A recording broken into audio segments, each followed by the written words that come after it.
మరి వాక్యాన్ని ఉపదేశించాల్సిందిగా మరి దైవజనులు ఫిలిప్ గారికి అవకాశం అప్పచెప్తూ వాక్యం కోసం ప్రార్థన చేయాల్సింది.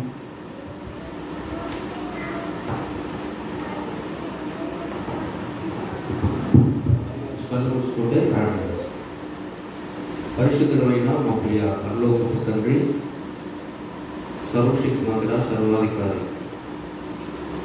నేను ఇంతవరకు ఈ పిల్లలుగా మేము మీ సన్నిధిలో కూడుకొని ఈ దాసుల ద్వారా నేను మరి స్క్రీన్ ద్వారా పాటల ప్రదర్శన మేము చూస్తుంది. నిజంగా ఆ పాటలో ఉన్న పరమార్థం ఇది గ్రహించి మేము కూడా మీ కుమారుని యొక్క మనసు కలిగి క్షమాగుణము కలిగి కుమారుని యొక్క అడుగుజాడల్లో నడుచుకునే ధన్యత భాగ్యాన్ని సాధించారు.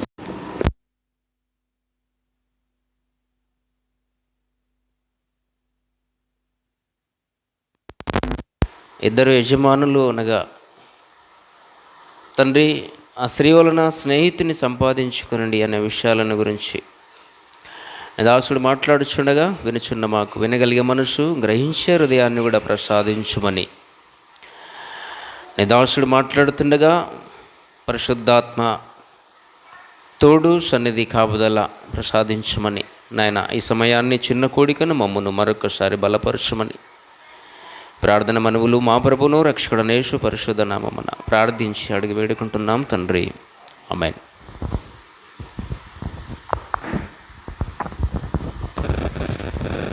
Thank you sir. మరి వాక్యం కోసం ప్రార్థన చేసిన దైవజనులకు కృతజ్ఞతలు తెలియజేస్తూ మరి ఇంకెవరు కూడా సమయాన్ని వృధా చేయకుండా త్వరపడి మరి దేవుని సన్నిధానానికి చేరవలసిందిగా కోరుకుంటూ వాక్యాన్ని ఉపదేశించవలసిందిగా మరి ఫిలిప్ గారికి అవకాశము అప్పచెబుతూ ఉన్నాను.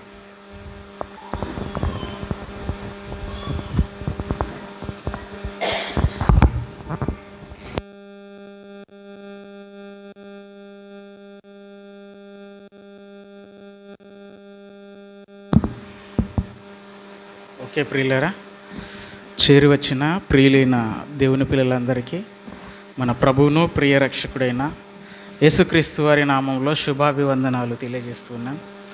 అలాగే ఇంత చక్కని అవకాశాన్ని కల్పించిన ఆ దేవాది దేవునికి ప్రత్యేకించి వందనాలు తెలియజేస్తూ మమ్మల్ని ఆహ్వానించి మరి మాకు మంచి ఎలాంటి ఇబ్బంది కలిగించకుండా, వాక్యానికి ఎలాంటి ఆటంకం కలిగించకుండా మాకు అవకాశాన్ని ఇచ్చిన స్థానిక సంఘ కాపరి గారికి ప్రత్యేకించి ధన్యవాదాలు తెలియజేస్తూ ఒక మంచి అంశాన్ని ఈరోజు మనం మాట్లాడుకుందాం.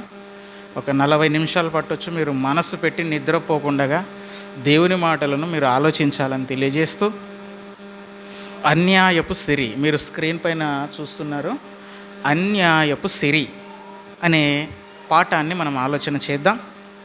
ప్రియమైన దేవుని వర్లరా, సిరి పిల్లల్ని జాగ్రత్త పెట్టుకున్నామా, అల్లరి చేయకండి.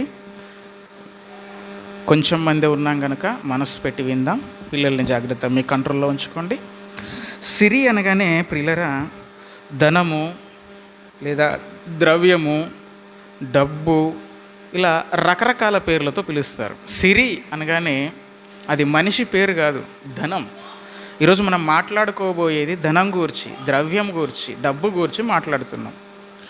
ప్రియులరా, ఈరోజు ఈ డబ్బు అన్నది ఇష్టపడని వ్యక్తి భూమి మీద ఎవరు ఉండరు. అడుక్కు తినే వాని నుంచి మొదలు పెడితే కోటీశ్వరుల వరకు కూడా అందరూ ధనం కావాలనే వాళ్ళు తప్ప నాకు డబ్బు అవసరం లేదండి అని చెప్పేవారు ఎవరు లేరు. కారణం ఏంటి అని అన్నప్పుడు, డబ్బు అన్నది ఈరోజు భూమి మీద మన యొక్క ప్రతి అవసరతను తీరుస్తుంది. ఒక రోగం వచ్చినా డబ్బు కావాలి, ఒక వస్త్రం కొనాలన్నా డబ్బులు కావాలి, ఒక పండగ చేయాలన్నా డబ్బులు కావాలి, ఒక పెళ్ళి చేయాలన్నా డబ్బులు కావాలి, ఇండ్లు కట్టాలన్నా డబ్బులు కావాలి, చివరాఖరికి దేవుని పని చేయాలంటే కూడా డబ్బు కావాలి. అవునా లేదా? ఈరోజు మేము మీ దగ్గరికి రావాలి అని అంటే ఖర్చు పెట్టుకోకుండా రాగలమా? అంటే ఈరోజు దేవుని పని నుంచి మొదలు పెడితే ప్రతి అవసరతకు ఈరోజు డబ్బు అక్కరకు వస్తుంది. అందుకే ఇదే మాటను ప్రసంగి గారు మరి తన యొక్క మాటలను పలుకుతూ రాయించినటువంటి మాట మీరు చూడండి. ప్రసంగి గ్రంథము 10వ అధ్యాయము 19వ వచనాన్ని చదువుదాం. దయచేసి చదవగలిగిన వారు త్వరగా చదివి నాకు సహకరించాలి. ప్రసంగి గ్రంథము 10వ అధ్యాయము 19వ వచనాన్ని దయచేసి చదవండి. ఎవరైనా చదవగలిగిన వారు చదివారా? ప్రసంగి గ్రంథము 10వ అధ్యాయము 19వ వచనం చదవమా. నవ్వులాటలు పుట్టించుటకై వారు విందు చేయుదురు, ద్రాక్షారస పానము వారి ప్రాణమునకు సంతోషకరము, ద్రవ్యము అన్నిటికీ అక్కరకు వచ్చుననే మాట రాయబడింది. చూడండి, ఈరోజు డబ్బు అన్నది ప్రతిదానికి అవసరం, అన్నిటికీ అక్కరకు వస్తుంది. అందుకే మరో చోట ఇదే ప్రసంగి గారు ఏమన్నారనంటే, జ్ఞానము ఆశ్రయాస్పదము, ద్రవ్యం కూడా ఆశ్రయాస్పదము అన్నాడు. ద్రవ్యం కూడా ఆశ్రయాన్ని ఇస్తుంది మనిషికి. అంటే ఒక ఇంట్లో మనము ఏ విధంగా అయితే మన శరీరాన్ని ఎండ, వేడి, చలి నుంచి కాపాడుకోవడానికి ఒక ఇంటిని నిర్మించుకొని దాంట్లో రక్షణ పొందుతామో, ఆశ్రయం పొందుతామో, అలాగే డబ్బు కూడా మనల్ని మనం కాపాడుకోవడానికి అది ఆశ్రయాన్ని కల్పిస్తుంది అని ప్రసంగి గారు కూడా మరో చోట రాయించారు. అంటే ఈరోజు డబ్బు అన్నది అన్నిటికీ అక్కడికి వస్తుందా? అవును. డబ్బు లేకపోతే బ్రతకలేమా? బ్రతకలేము. ధనం అన్నది ప్రతి మనిషికి కూడా అవసరమే. ఓకే, మరి ఇంత మంచి ధనాన్ని పట్టుకొని యేసుక్రీస్తు వారు ఏమంటున్నాడు తెలుసా? ఇన్ని అవసరాలు తీర్చి ఈ ధనాన్ని పట్టుకొని, ఈ ద్రవ్యాన్ని పట్టుకొని యేసుక్రీస్తు వారు ఎంత పెద్ద మాట అన్నారు తెలుసా? ఇప్పుడు మనం చదువుకున్నాం, వాక్య పఠనం చేశాడు సహోదరుడు. చదువుదాం ప్రియులరా. లూకాసు వార్త 16వ అధ్యాయము క్రొత్త నిబంధన గ్రంథంలో ఉంటుంది. తీయండి తల్లి. 16వ అధ్యాయము 9వ వచనం. అన్యాయపు సిరి వలన మీకు స్నేహితులను ఏమంటున్నాడు ఇక్కడ యేసుక్రీస్తు వారు? ఇన్ని అక్కరాలను తీర్చే ఈ డబ్బును పట్టుకొని, ఇన్ని అవసరాలు తీర్చే ఈ డబ్బును ఆయన ఏమంటున్నాడంటే అన్యాయపు సిరి. ఏమంటున్నాడు తల్లి? సిరి అనేది అన్యాయం రా బాబు అంటున్నాడు. ఈ సిరి అన్యాయపు సిరిది, ఇది మంచిది కాదు అని యేసుక్రీస్తు వారు అంటున్నాడు. మరి మంచిది కాదని అంటే మనకి ఎన్ని రకాలుగా ఉపయోగపడుతుంది కదా ఈరోజు ధనం. మరి అలాంటప్పుడు యేసుక్రీస్తు వారు ఏమంటున్నాడు? అన్యాయపు సిరి. సిరియే అన్యాయపు సిరి, దాని పుట్టుకే అన్యాయం, అది అన్యాయమైన సిరి అని యేసుక్రీస్తు వారు అంటున్నాడు. ఎందుకు ఇలా అంటున్నాడు? ఏం అన్యాయం చేసింది మనకు డబ్బు? అన్యాయం చేసిందా ధనం మనకి ఎప్పుడైనా? లేదే. అన్ని అక్కర్లకు వచ్చిందే. అందుకే డబ్బు అవసరాన్ని తెలియజేస్తూ ఒక ఆయన పాట పాడాడండి. ఏంటో తెలుసా? రైలు బండిని నడిపేదట, మీలో గుర్తుకొచ్చింటుంది కదా, రైలు బండిని నడిపేదట పచ్చ జెండా, బ్రతుకనే బండిని నడిపేదట పచ్చ నోటు. అంటే ఈరోజు మన జీవితం గడవాలి అని అంటే పచ్చ నోటు అనగా కరెన్సీ మనకు అవసరం. మరి ఇలాంటి బతుకు బండిని నడిపించే ఈ ఇంత మంచి సిరిని యేసుక్రీస్తు వారేమో అన్యాయపు సిరి అని అంటున్నాడు. ఏం అన్యాయం చేసింది నీకు? బ్రతికినన్ని రోజులు నీకు ఉపయోగపడింది కదా. కొంతమంది అంటున్నారు అన్యాయం చేసి ఇడిచిపోతుంది కాబట్టి అది అన్యాయపు సిరి, లేదా అన్యాయంగా సంపాదిస్తారు కాబట్టి అన్యాయపు సిరి అని అనుకునేవారు కూడా ఉన్నారు. మరి అన్యాయంగా సంపాదిస్తే అన్యాయపు సిరి అయితే, మరి న్యాయంగా సంపాదిస్తే న్యాయపు సిరా? న్యాయమైన సిరా? కాదు కదా. కొంతమంది బోధకులు చెప్తా ఉన్నారు, నేను విన్నాను, అన్యాయపు సిరి ఎందుకంటే, ఒరే మీరు అన్యాయంగా డబ్బులు సంపాదిస్తారు కాబట్టి అది అన్యాయపు సిరి, న్యాయంగా సంపాదిస్తే న్యాయమైన సిరి అవుతుంది. మీరు అన్యాయంగా సంపాదిస్తున్నారు కాబట్టి యేసుక్రీస్తు వారు అన్యాయపు సిరి అన్నారని ఒక ఆయన చెప్తా ఉన్నాడు.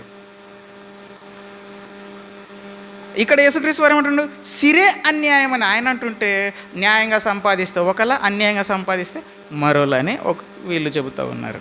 మరి యేసుక్రీస్తు వారు అన్యాయపు సిరి అని ఎందుకన్నాడో ఈ విషయం మనకు తెలియాలంటే మనము వెనక్కి వెళ్ళిపోవాలి, డబ్బు చరిత్రకు సంబంధించిన విషయాల్లోకి వెళ్ళిపోవాలి. అప్పుడు మనకు అర్థమవుతుంది.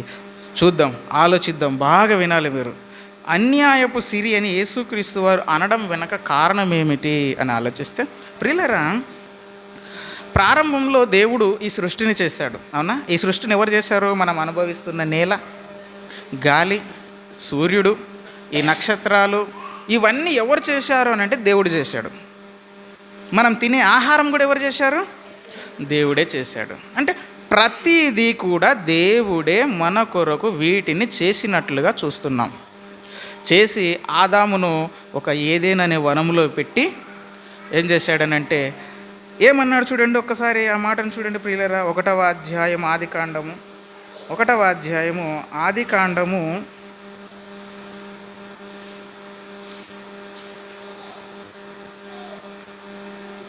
16వ వచనం చదవండి అమ్మా.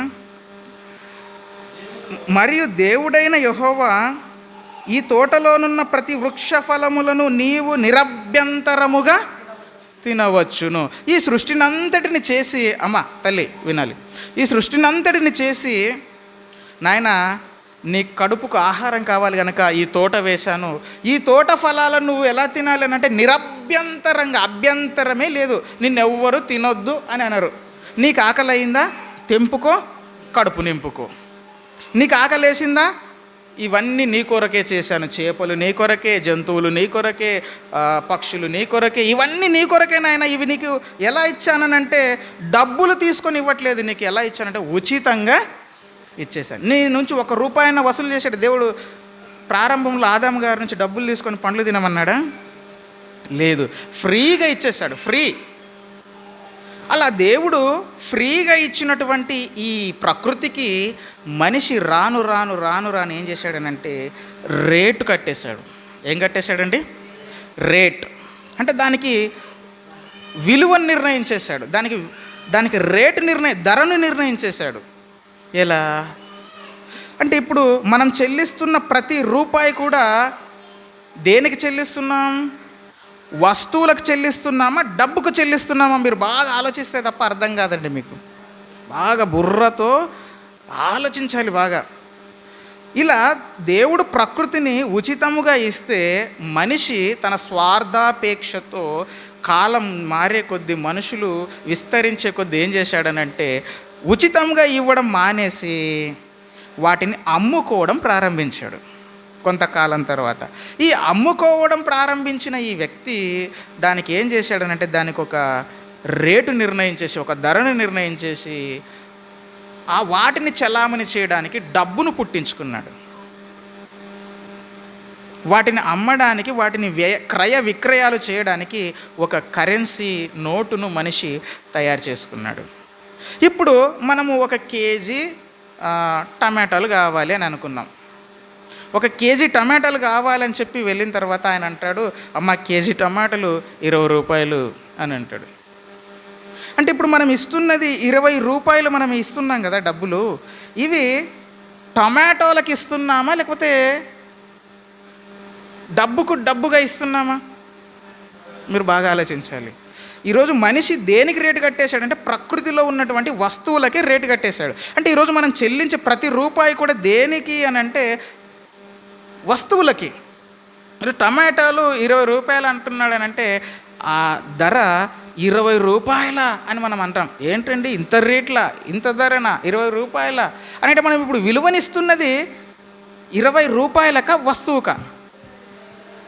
₹20కా? అదే అక్కడే మనము పొరపాటు పడుతున్నాం. ₹20 కాదు మనకు అక్కడ విలువ, ఆ వస్తువుకి మనము విలువ కట్టి ఇస్తున్నాం. ఇంకా మీకు అర్థం కావాలంటే మేము మొన్న ఒకటి టేబుల్ కొనుక్కోవడానికి షాప్కి వెళ్ళాం. ఆ షాప్కి వెళ్ళినప్పుడు ఒకటి మంచి చెక్క టేబుల్ చూసాము, ఒకటి ప్లాస్టిక్ టేబుల్ చూసాము. అప్పుడు ప్లాస్టిక్ టేబుల్ ఏమో 800 అన్నాడు, చెక్క టేబుల్ ఏమో 1400 అన్నాడు. ఏమన్నా అంత రేటు ఉంది, ఇది చూసి చెప్పండి అని అంటే వస్తువుని బట్టి రేటు ఉంటుంది అన్నాడు. ఏమన్నాడు? వస్తువును బట్టి ధర ఉంటుంది అని అంటే ఇప్పుడు మనము రేట్, ఆ ధర చెల్లిస్తున్నామనంటే అది వస్తువును బట్టా లేకపోతే డబ్బును బట్టా అని అంటే వస్తువును బట్టి. ₹1400 ఎందుకు ఇస్తున్నాము? దీని విలువ, ఇది నాణ్యమైనది కనుక దానికి అంత రేటు. అంటే వస్తువును బట్టి రేటా? అంటే ఇప్పుడు విలువ వస్తువుదా నీ చేతిలో ఉన్న డబ్బుదా? Very good, వస్తువుది. కానీ మనమేమనుకుంటున్నామనంటే లేదు డబ్బుది విలువ అని మనం అనుకుంటున్నాం. సరే అండి, ఒకవేళ డబ్బుది విలువ కాదు అని చెప్పడానికి మీకు ఇంకొక ఉదాహరణ చెప్తాను. బాగా వినండి. నా చిన్నగా ఉన్నప్పుడు పావలాలు, అర్ధ రూపాయలు చెల్లేవి.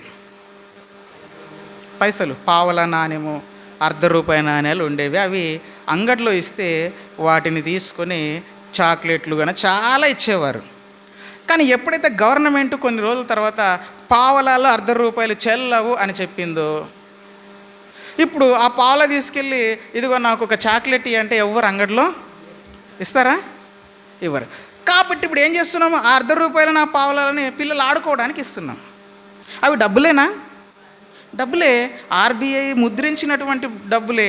కానీ ఈరోజు అవి పనికి రాకుండా పోయాయి. ఎందుకు పనికి రాకుండా పోయాయి? ఎందుకు పనికి రాకుండా పోయాయి అని అంటే అవి ఇప్పుడు చెల్లవు గనుక, వాటికి ఏ వస్తువు రాదు కనుక. అంటే వస్తువులు రాకపోతే దాని విలువ తగ్గిపోతుందా? దాని విలువ పడిపోతుందా? ఏమిటికి పనికి రాని వస్తువుగా మారిపోయింది అది. ఇప్పుడు ఆ రూపాయలు, 10 రూపాయల బిల్లులు కూడా ఉన్నాయి. చాలామంది వాటిని తీసుకోవట్లేదు. ఇప్పుడు ఆ 10 రూపాయలు ఉంటే దానికి మనం విలువనిస్తామా? ఓకే, పాడేస్తామా?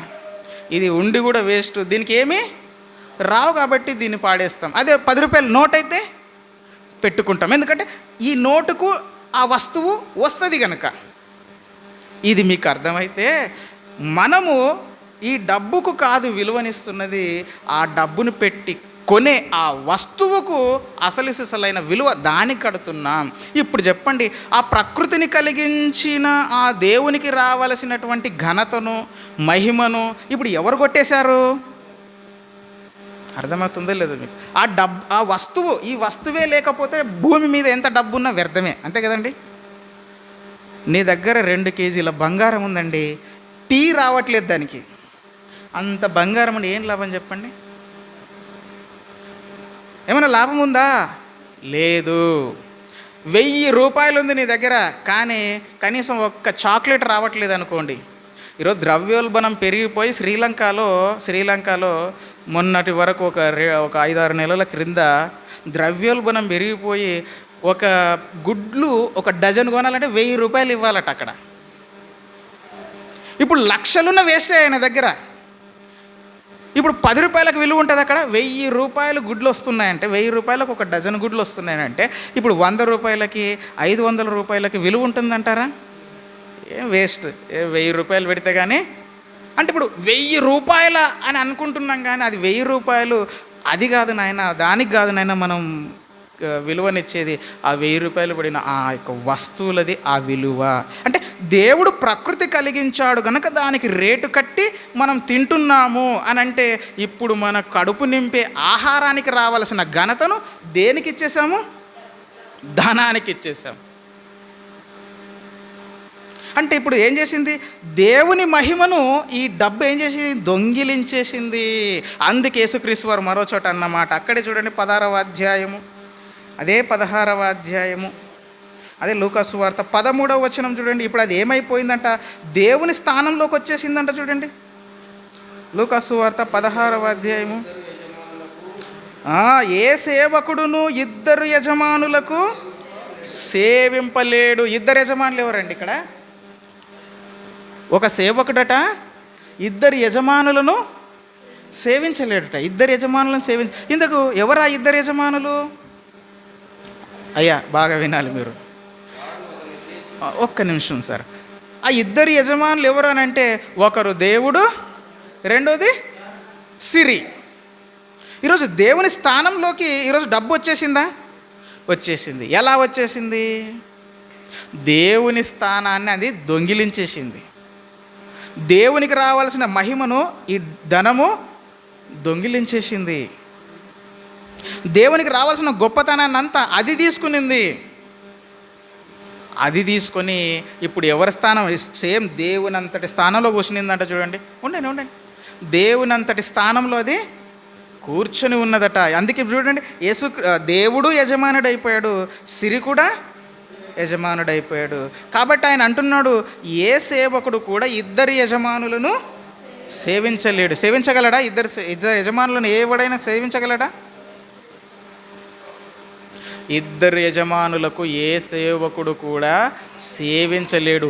ఒకరిని ద్వేషిస్తాడు, ఒకరిని ప్రేమిస్తాడు. ఎప్పుడు కూడా ఇద్దరిని సాటిస్ఫై చేయలేమండి. మన పైన ఇద్దరు అధికారులు ఉన్నారనుకోండి, ఇతన్ని సంతృప్తిపరచాలి, ఇతరిని సంతృప్తిపరచాలంటే అది అయ్యే పని. అందులో ఒకరు మనకి ఇష్టం ఉంటారు, ఒకరు మనకి అయిష్టంగా. అంటే ఇక్కడ డబ్బు కూడా దేవుని స్థానంలోకి వచ్చేసింది. ఎలా అంటే ఈరోజు చూడండి, ఒక 10 రూపాయల నోటు కింద పడిపోయింది అనుకోండి, ఏం చేస్తారు? 10 రూపాయల నోటు కింద పడగానే ఇలా తీసుకొని వెంటనే ఇలా కళ్ళకు అద్దుకుంటుంటారు చాలామంది. అంటే డబ్బుకు మొక్కుతున్నావనంటే అది దేవుడా? నీ దృష్టిలో అది దేవుడైపోయింది. నీ దృష్టిలో అది ఏమైపోయింది? దేవుడైపోయింది. అంతేకాదండి, డబ్బుని ఎప్పుడు కూడా ఎడమ చేత్తో ఇచ్చామనుకోండి, ఎడమ చేత్తో ఇస్తే ఏమేమి అట్లా చేస్తున్నావు, ఏంటది, కుడి చేత్తో ఇవ్వు, అట్లా ఇవ్వకూడదు అని అంటాం. ఎందుకు అంత ప్రాధాన్యత? ఎందుకంటే అది దైవం అయిపోయింది, మనకు దైవంగా మారిపోయింది అది. అందుకే దేవుని మహిమనట ఎలా మార్చేశారట చూడండి. రోమాపత్రిక దేవునికి రావాల్సిన ఘనతనంతటిని అది ఏ విధంగా దొంగిలించేసిందో చూడండి. రోమాపత్రిక 1వ అధ్యాయము 20వ వచనం, 22వ వచనం. వారి అవివేక హృదయం అంధకారమాయను, తాము జ్ఞానులమనుకొని చెప్పుకొనుచు బుద్ధిహీనులైరి. వారు అక్షయుడగు దేవుని మహిమను క్షయమగు మనుష్యుల యొక్కయు, పక్షుల యొక్కయు, చతుష్పాద జంతువుల యొక్కయు, పురుగుల యొక్కయు ప్రతిమా స్వరూపముగా ఎలా మార్చేశారట? దేవుడిచ్చిన ఈ ప్రకృతిని, వీటన్నిటినీ మరి దేవుడు కలిగించి మనిషి కడుపు నింపుతుంటే ఈరోజు మనుషులు పాటలు పాడుకుంటున్నారు కదా, బ్రతుకు బండిని నడిపించేది డబ్బే. డబ్బు ఉంటేనేరా కొండ మీద కోతినైనా, ఏంటండి, కొండ మీద ఉన్న కోతినైనా దించొచ్చు. డబ్బు ఉంటేనండి అందరూ మన దగ్గరకు వస్తారు. డబ్బు ఉంటేనండి ఏమైనా చేయగలం, డబ్బు లేకపోతే ఏమి చేయలేం. అంటే ఇప్పుడు చూడండి, దేవుడిచ్చిన ప్రకృతి లేకపోతే నువ్వు డబ్బుతో ఏం చేస్తావురా నాయన? డబ్బు ఉంది, నీ కడుపు నింపుకుంటావా? నీ దగ్గర ఉన్నటువంటి కోట్ల బంగారం ఉంది, కోట్ల రూపాయల విలువ చేసే డైమండ్స్ ఉన్నాయి, వాటిని తిని ఏమైనా కడుపు నింపుకుంటావా?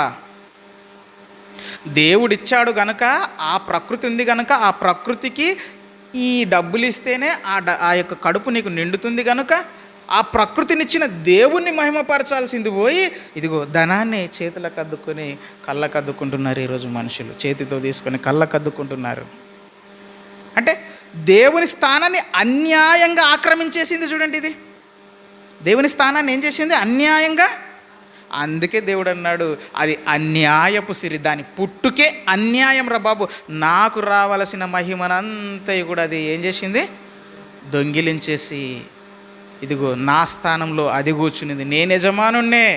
ఇప్పుడు యజమానుల్లాగా నాతో సమానమైన సీట్ వేసుకొని ఇప్పుడు ఎక్కడ కూర్చునింది? అది కూడా నాతో సమానంగా ప్రజల హృదయాలలో విగ్రహంగా కూర్చొని పోయింది. ఎలా మార్చేసారట? పక్షుల రూపంలోకి, పురుగుల రూపంలోకి, ఇంకా చతుష్పాద జంతువుల రూపంలోకి మార్చేశారు. ఇంతకీ ఆ ప్రతిమ ఏంటనుకుంటున్నారో తెలుసా? డబ్బేనండి. ఒకసారి మీరు ఆ స్క్రీన్ మీద చూడండి. డబ్బు మీద మీరు ఎప్పుడైనా మీరు గమనించారా? ప్రకృతికి సంబంధించిన ఫోటోలు ఉంటాయి. ఇప్పుడు మన దగ్గర ఉన్నటువంటి 10 రూపాయల నోటు, 50 రూపాయల నోటు, 100 రూపాయల నోట్లో మీరు చూడండి, దాంట్లో మనుషుల రూపం ఉంటుందా? ఎవరుంటారు మన నోటు మీద? ఎవరుంటారు? వెరీ గుడ్, గాంధీ తాత బొమ్మ ఉంటేనే ఇది ఇండియన్ రూపీ, ఇది చెల్లుతుంది అని అనుకుంటాం. అలాగే పక్షుల రూపాలు కూడా ఉంటాయి. ఒకసారి మీరు అక్కడ చూడండి, కొన్నిగా అదొక కరెన్సీ నోటు, వేరే దేశానికి సంబంధించినది. దాంట్లో ఏముంది? పక్షి ఉందా లేదా? అలాగే పురుగులు చూడండి, అక్కడ బల్లి, అదొక పురుగు. తర్వాత మనిషి. అంటే ఈరోజు ఏ కరెన్సీ నోటు మీద చూసినా ఏముంటాయి? పక్షుల రూపం, అంటే మనుష్యుల రూపాలతో ముద్రించే నోట్స్ ఉన్నాయి. పురుగుల యొక్కయు, అలాగే చతుష్పాద, అంటే 4 కాళ్ళ జంతువులు కూడా ఉన్నాయి. 4 కాళ్ళ జంతువులు. అంటే వీటన్నిటినీ, ఈ ప్రకృతిని మనిషి ఏం చేశాడనంటే ఆ రేటు కట్టేసి డబ్బు రూపంలోకి, ప్రతిమ, ఆ కరెన్సీ రూపంలోకి మార్చేసి దేవుని మహిమనంతటిని ఆ కరెన్సీకి ఇచ్చేశారు కనుక, దేవుని స్థానాన్ని అది అన్యాయంగా ఆక్రమించింది కనుక యేసుక్రీస్తు వారు అంటున్నాడు, అది అన్యాయపు సిరి నాయన, దానితో మీరు ఏం చేయాలట? ఇప్పుడు చదవండి నాన్న మరలా 16వ అధ్యాయము 13వ వచనం. అదే లూకా సువార్త 16వ అధ్యాయము 13వ వచనం చదివారా? ఏ సేవకుడును 9వ వచనమే చదవండి మరలా.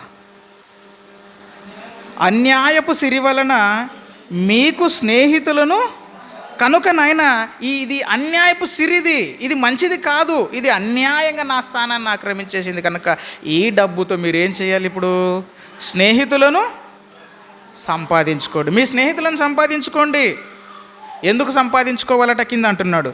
అది మిమ్మల్ని వదిలిపోవునప్పుడు వారు నిత్యమైన నివాసములలో మిమ్మును చేర్చుకొందురు. నాయన, మీరు ఈ డబ్బుతో, ఈ ధనంతో మీరు ఏం చేస్తారనంటే మీ కడుపు నింపుకోవడమే కాదయ్యా, మిమ్మల్ని నిత్యమైన నివాసాలలో చేర్చుకునేటటువంటి స్నేహితులు ఉన్నారు. ఆ ధనం ఇచ్చి మీరేం చేయాలంటే ఆ స్నేహితులను మీరు సంపాదించుకోండి అంటున్నాడు.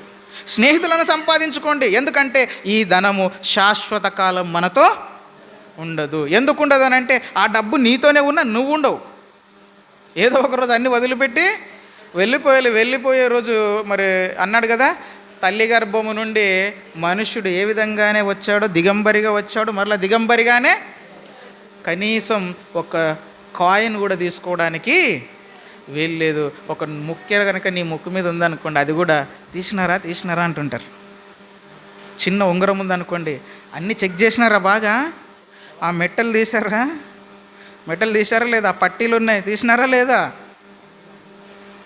కాబట్టి అంటే ఏది ఉండనివ్వరండి. చనిపోయిన రోజు అన్నీ తీసేసుకొని బోడిగా పంపించేస్తారు. ఏది లేకుండా వట్టి చేతులతో పంపించేస్తారు. కాబట్టి నిలువు దోపిడీ చేసేస్తారు మనల్ని అప్పుడు. కనుక ప్రియులరా, ఆ డబ్బు నీతో శాశ్వత కాలం ఉండదు. అది నిన్నైనా వదిలిపెడుతుంది ఒకరోజు, లేదా నువ్వైనా దానిని వదిలిపెట్టి వెళ్ళిపోతావు. కనుక అది నిన్ను అన్యాయం చేస్తుంది ఏదో ఒకరోజు. కాబట్టి నువ్వేం చేయాలనంటే నిన్ను అంటిపెట్టుకొని నువ్వు చనిపోయిన తర్వాత నిన్ను నిత్యమైన నివాసాలలో చేర్చుకునేటటువంటి స్నేహితులను ఈ ధనముతో మీరు సంపాదించుకోండి. అప్పుడు ఇది వదిలిపోయినప్పుడు ఆ స్నేహితులు మనకు తోడుగా ఉంటారు. వాళ్ళు మనకు మరల అప్పుడు ఆశ్రయాన్ని కల్పిస్తారు అని అంటున్నాడు. ఇంతకు మరి ఎవరు ఆ స్నేహితులు? నిత్యమైన నివాసాలలో చేర్చుకునే ఆ స్నేహితులు ఎవరు? ఏమన్నా చెప్పగలరా? ఎవరు ఆ స్నేహితులు? వాళ్ళు ఏం చేస్తారట? ఆ డబ్బు మనల్ని వదిలిపోయినప్పుడు వాళ్ళు మనల్ని నిత్యమైన నివాసాలలో చేర్చుకుంటారట. అంటే ఎల్లప్పుడూ వాళ్ళతోనే పెట్టుకుంటారు. ఇక మంచి స్థలాన్ని ఇస్తారు మనకు. ఎవరింతకు వాళ్ళు అని అన్నప్పుడు ఎవరో కాదండి, నీ దేవుడే. ఎవరు? యేసుక్రీస్తు వారిని సంపాదించుకోండి. తండ్రి అయిన దేవుణ్ణి సంపాదించుకోండి. మీరు దేవుణ్ణి సంపాదించుకోండి. ఎందుకంటే ఆ స్నేహితులు ఎవరు అంటే నీ దేవుడే. ఎలా చెప్పగలరండి అన్నప్పుడు యేసుక్రీస్తు వారు ఒక మాట అన్నాడు. చూడండి ప్రియులారా, యోహాను సువార్త 15వ అధ్యాయము 14వ వచనం. అది కాదండి, మన్నించండి. యోహాను సువార్త 15వ అధ్యాయం 15వ వచనం చదవండి.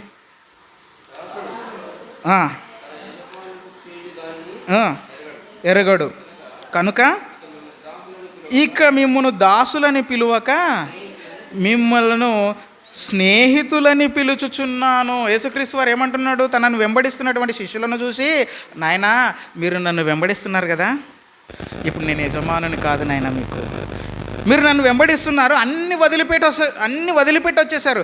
మీ పిల్లల్ని, మీ భార్యల్ని, మీ ఆస్తులని అన్నిటిని వదిలిపేసి పేతురు నువ్వు వచ్చేసావు, యోహాను, యాకోబు మీరందరూ ఈ లోకాన్ని వదిలిపెట్టి వచ్చేసారు కదా, ఇప్పుడు నుంచి నేను మీకు యజమానుని కాదు నాయన, మీకెవరిని నేను స్నేహితుణ్ణి. అంటే ఇప్పుడు యేసుక్రీస్తు వారు స్నేహితుడు ఎవరికయ్యాడు? ఆయనను వెంబడిస్తున్న శిష్యులకు స్నేహితుడయ్యాడు. అంటే భక్తులకు ఆయన ఏమవుతాడు? స్నేహితుడు. అంటే వాళ్ళు ఏం చేశారు? అన్నీ వదిలిపెట్టేసి యేసును వెంబడించడం ద్వారా యేసుక్రీస్తు వారు ఏమైపోయాడంటే ఆయనకు స్నేహితుడైపోయాడు. అలాగే మోషే గారిని కూర్చి కూడా దేవుడు ఏమన్నాడు తెలుసా? చూడండి ఒకసారి యెషయా గ్రంథము 41వ అధ్యాయము 8వ వచనాన్ని చూడండి. యెషయా గ్రంథము 41వ అధ్యాయము 8వ వచనాన్ని కూడా మీరు ఒకసారి జాగ్రత్తగా చూడండి, చదవండి. యెషయా గ్రంథము 41వ అధ్యాయం 8వ వచనం. నా సేవకుడవైన ఇశ్రాయేలు, నేను ఏర్పరచుకున్న యాకోబు, నా స్నేహితుడైన అబ్రహాము కుమారుడా. ఇక్కడ యాకోబు గారిని అంటున్నాడు, యాకోబు గారిని ఉద్దేశించి అంటున్నాడు. యాకోబు గారిని ఉద్దేశించి మరి దేవుడు అంటున్నాడు ఏమంటే, నా స్నేహితుడవైన అబ్రహాము సంతానమా. అబ్రహాము గారు కూడా దేవునికి ఏమైపోయారట? స్నేహితుడైపోయాడు. అంటే అబ్రహాము గారు దేవునికి స్నేహితుడైతే దేవుడు మరి అబ్రహాం గారికి ఏం కావాలి? స్నేహితుడే కదా. అంటే ఆనాడు అబ్రహాము గారు దేవునికి స్నేహితుడయ్యాడు. అలాగే యాకోబు పత్రికను మీరు ఒకసారి చూడండి. యాకోబు పత్రిక 2వ అధ్యాయము 23వ వచనాన్ని కూడా మీరు చదవండి ఒకసారి. కాబట్టి అబ్రహాము దేవుని నమ్మెను, అది అతనికి నీతిగా ఎంచబడెను, మరియు దేవునికి స్నేహితుడని అతనికి ఎవరికి కలిగిందండి పేరు? దేవుని స్నేహితుడని అబ్రహాముకి. అంటే అబ్రహాము గారికి ఎవరు ఇప్పుడు స్నేహితుడు? దేవుడే స్నేహితుడు. ఎలా అయ్యారు అబ్రహాం గారికి దేవుడు స్నేహితుడు? ఎలా అయ్యాడు? ఊరికే మనలాగా డబ్బునంతా తన కోసం ఖర్చు పెట్టేసి తన కోసం బ్రతికితే దేవుడు అబ్రహాంకి స్నేహితుడయ్యాడా? లేదండి. నిద్రపోకండి.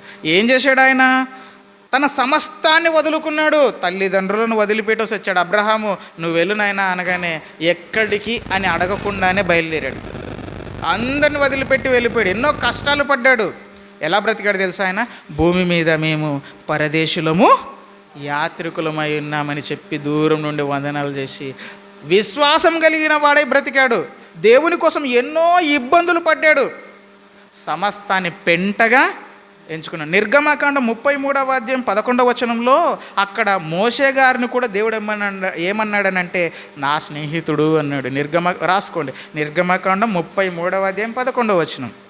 అక్కడ కూడా ఏమంటాడంటే మోషే నాకు స్నేహితుడు అంటున్నాడు. అంటే మోషే గారు దేవునికి స్నేహితుడయ్యాడు, యాకోబు గారు దేవునికి స్నేహితుడయ్యాడు, అబ్రహాము గారు కూడా దేవునికి స్నేహితుడయ్యాడు. అలాగే అపోస్తలులు కూడా దేవునికి స్నేహితులుగా మారిపోయారు. వాళ్ళు ఎలా స్నేహితులు కాగలిగారు ఆయనకు? ఏమంటే మోషే గారు ఏమన్నాడు తెలుసా? నాయనా మోషే, ఆ తల్లి ఐగుప్తు మహారాజు భార్య అనగా మోషేను పెంచినటువంటి తల్లి అంటుంది, నాయనా నువ్వు నన్ను ఒక్కసారి అమ్మ అని పిలుసు, ఈ ఐగుప్తు మహాసామ్రాజ్యానికి నేను రాజును చేస్తాను, నువ్వు భోగభాగ్యాలు అనుభవించవచ్చు, ఈ యొక్క రాజ్యం అంతా నీ స్వాధీనంలో ఉంటుంది, ఓన్లీ నన్ను అమ్మ అని పిలిస్తే చాలు అని అనిందనండి. అప్పుడు మోషే గారు ఏమన్నారు తెలుసా? అల్పకాలము పాప భోగం అనుభవించుట కంటే దేవుని ప్రజలతో శ్రమ అనుభవించుట. అంటే అంత ధనాన్ని వద్దనుకుని ఎవరి వెంట వెళ్ళిపోయాడు? దేవుని పిల్లల వెంట కష్టాలు పడడానికి వెళ్ళిపోయాడు. అంటే తన ఆస్తిని అంతటిని కూడా పెంటగా ఎంచాడు. ఒక సౌలు గారిని మీరు చూడండి, ఎంతో ఆస్తిని కూడా వదిలిపెట్టేసి ఇది నాకు పెంటతో సమానం. పెంట అంటే ఏంటి? పనికిమాలిన పెంట ఉంటుంది కదా, మనం ఊరెనికి వేస్తాం కదా, ఆ పెంట దిబ్బతో సమానం నాకు ఈ ఆస్తులు అని చెప్పాడు. అంటే దేవుని కోసం వాళ్ళు ఏం చేశారు? సమస్తాన్ని వదులుకున్నారు. ఆ అన్యాయపు సిరిని వాళ్ళు ఎప్పుడు నమ్ముకోలేదు. ఆ అన్యాయపు సిరిని దేవుని కోసం వాడారు వాళ్ళు. అందుకే దేవుడు వారికి ఏమయ్యాడు? స్నేహితుడు. మరి ఈరోజు నీకు దేవుడు స్నేహితుడు కావాలనంటే, మరి మనకు దేవుడు స్నేహితుడు కావాలనంటే ఈ అన్యాయపు సిరితో ఏం చేయాలి? ఆ స్నేహితులను సంపాదించుకోవాలి. ఆ దేవుణ్ణి నువ్వు సంపాదించుకోవాలి. ఆ దేవుణ్ణి నువ్వు సంపాదించుకుంటే ఈ సిరి వదిలిపెట్టిన దేవుడు నిన్ను వదిలిపెట్టనే భూమి మీద నిన్ను కాపాడుతాడు. చచ్చిపోతే నిత్యమైన నివాసాలలో ఆయన నిన్ను చేర్చుకుంటాడు. కానీ ఈ యొక్క ధనాన్ని నువ్వు నమ్ముకున్నావా, ఖచ్చితంగా అది నీకు ఏదో ఒక రోజు ముప్పు తెస్తుంది. అందుకే లూకా సువార్త, మత్తయి సువార్తలో చూడండి, మత్తయి సువార్త 6వ అధ్యాయము 20వ వచనం 19వ వచనం నుంచి చదవండి. మత్తయి సువార్త 6వ అధ్యాయం 19, 20 వచనాలు. త్వరగా మత్తయి సువార్త 6వ అధ్యాయము 19 మరియు 20వ వచనాలు చూడండి.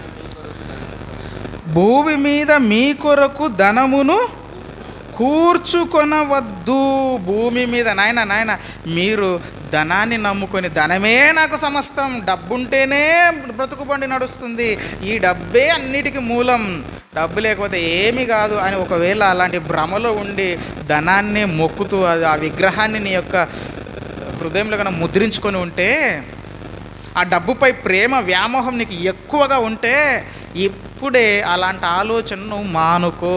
ఎందుకంటే యేసుక్రీస్తు వారు అంటున్నాడు, భూమి మీద మీ కొరకు ధనమును కూర్చుకొనవద్దు. కూర్చుకోకూడదు. అవసరానికి సంపాదించుకోండి 4 డబ్బులు మీకు. ఎందుకంటే బట్టలు కావాలి, దానికి అవసరానికి సంబంధించిన సరిపడా డబ్బులు సంపాదించుకోండి. ఇల్లు కావాలి, ఓకే, అవసరం. తర్వాత ఇంకేంటి, ఆహారం కావాలి, దానికి సరిపడా. కానీ కోట్ల రూపాయలు పోగు చేసుకోవద్దు నాయన, లక్షలు పోగు చేసుకోవద్దు. అలా పోగు చేసుకుంటే ఏం జరుగుతుందట కింద చెప్తున్నాడు.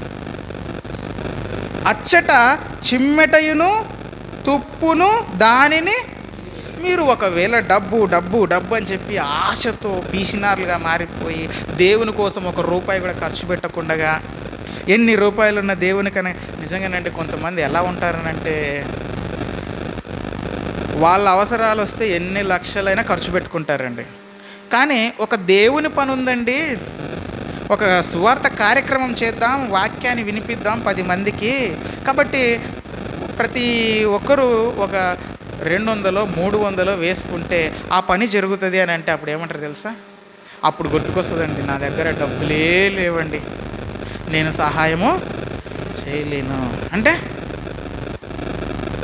ఒక రోగం వస్తే మాత్రం నా దగ్గర డబ్బులే లేవండి, నేను హాస్పిటల్కి వెళ్ళను, నేను రోగాన్ని చూపించుకోను అని అంటామా? అనం. కానీ దేవుని పని అంటే మాత్రం ఒక 50 రూపాయలు ఇవ్వాలంటే కూడా 1కి 100 సార్లు ఆలోచించి ఇవ్వాలనా వద్దా? అందరు ఇచ్చినారా లేదా? ఒకవేళ ఎవరు ఇవ్వలేదనుకో నేను కూడా ఇవ్వను. అంటే ఎలా మారిపోయింది చూడండి. దేవునికి ఇవ్వాలంటే మనం చాలా ఆలోచిస్తాం. అలాగని నీ ఇంట్లో డబ్బు లేదంటే ఉంది కానీ ఇవ్వం. ఒకవేళ అలా కూర్చుకుంటే ఏం జరుగుతుందట? ఇక్కడ చిమ్మెట తుప్పు తినేస్తుంది. చిమ్మెట తుప్పు. ఏమండి నిజంగా అలా జరుగుతుందా? మీరు కనుక డబ్బులు పోగు చేసుకుంటే ఖచ్చితంగా చిమ్మెట పాలైపోతుంది, చెదల పాలైపోతుంది. నిజంగా అలా జరుగుతుందంటే జరుగుతుందండి. మీకు చూపిస్తాను కావాలంటే ఒక ఉదాహరణ. మీరు చూడండి, నిజంగా జరిగింది అది. దేవుని మాటలు ఎంత వాస్తవాలనంటే అవి కథలు కాదు, జీవితాల్లో అత్యవసరమైన నిజంగా జరిగేటివే చెప్తాడు ఆయన. ఎప్పుడు కూడా కథలు, జరగనివి, కల్పనా కథలు దేవుడు ఎప్పుడు చెప్పడు. ఇక్కడ చిమ్మెట తుప్పు తినేస్తుంది అని అంటే తినేస్తుంది. ఒకసారి ఆ న్యూస్ చూపిస్తారు చూడండి, లేకపోతే ఒక వీడియో చూపిస్తారు, మీరు జాగ్రత్తగా చూడండి. ఒక ఆయనట 2 లక్షలు దాచుకున్నాడట పెట్టెలో. దాచుకొని అక్కడ పెట్టేశాడు, మర్చిపోయినాడు. అంతే, ఇక చనిపోయాడు ఆయన. దాచి రూపాయి పోగేసి అక్కడ పెట్టేసి చచ్చిపోయినాడు. తర్వాత బ్రతికున్నోళ్ళు కొంతకాలం తర్వాత దాన్ని చూసి పెట్టె ఓపెన్ చేసినారు. అప్పుడు ఏం జరిగింది? డబ్బులు 2 లక్షల రూపాయలు నిజంగా చెదలు తినేసాయి. ఏం మాట్లాడాలో కూడా తెలియట్లేదు. 500 rupees notes and 100 rupees notes పాపం ఎవ్వరికీ తెలియకుండా దాచారంట. ఆదిమూలపు గోపాలరావు గారు పార్వతీపురం మన్యం జిల్లాలో పుట్టూరు గ్రామంలో ఉంటున్నారు. పాపం ఎవరికి తెలియకుండా పిల్లల కోసం దాచిన డబ్బంతా కూడా చెదరపాలు అయిపోయాయని కుటుంబీకులకు రీసెంట్గా తెలియడంతో లబోదిబోమన్న పరిస్థితి. కుటుంబీకులు కూడా ఉన్నారు. అమ్మా, అసలు ఈ డబ్బు ఇక్కడ ఉందని, అసలు ఎందుకు ఇలా అయిపోయింది ఈ డబ్బంతా? మాకు తెలియక అతనికి ఆ కొడుకు సోదరులను ఉండపని మరి టెస్టులు అని లేరు. మరి నవ్వనా చదువుతున్నాడు. కొడుకు ఎంకేటి పుట్టకడ పిల్లడకి రాలేదనుకుని చూసాడట. మరి ఎన్నాళ్ళు అక్కడ దాశాను ఉన్నాయని మరి దృష్టిలో లేదట. అప్పుడు బుర్ర బాదుకొని గోళాలు నూజులు పడిపోయి చీరలు పడిపోతుంది, అంతే అందరు పడిపోతాం. అలా చేసాడు. ఏడు చేస్తాం. ఏమంటారమ్మా గోపాలరావు గారు? ఎలా చనిపోయారు? ఎప్పుడు చనిపోయారు? పడుకున్నాము డాబా మీద. ఇలా తిరగపోయి పడిపోయి చచ్చిపోయాడు. ఏం చేస్తుండేవారు పని? ఆయన కూలికి 4 వెళ్ళిపోయాడు. మరి అంటే అలా కాదు, అతను చనిపోయి ఎన్నాళ్ళు అవుతుంది? 5 మాసాలు, 5 నెలలు అవుతుంది. 5 ఎందుకు చూపిస్తున్నానంటే దేవుడు చెప్పిన మాట ఇలా ఎంత వాస్తవం మీరు ఆలోచించండి. ఆయన ఏం చేశాడట? తన కొడుకు కూలీ నాలి చేసి 2 లక్షలు సంపాదించాడు. ఆ మాటలు సరిగా అర్థం కావట్లేదు కానీ మీకు 2 లక్షలు సంపాదించి ఆ పెట్టెలో పెట్టి చచ్చిపోయాడు ఎవరికి చెప్పకుండా.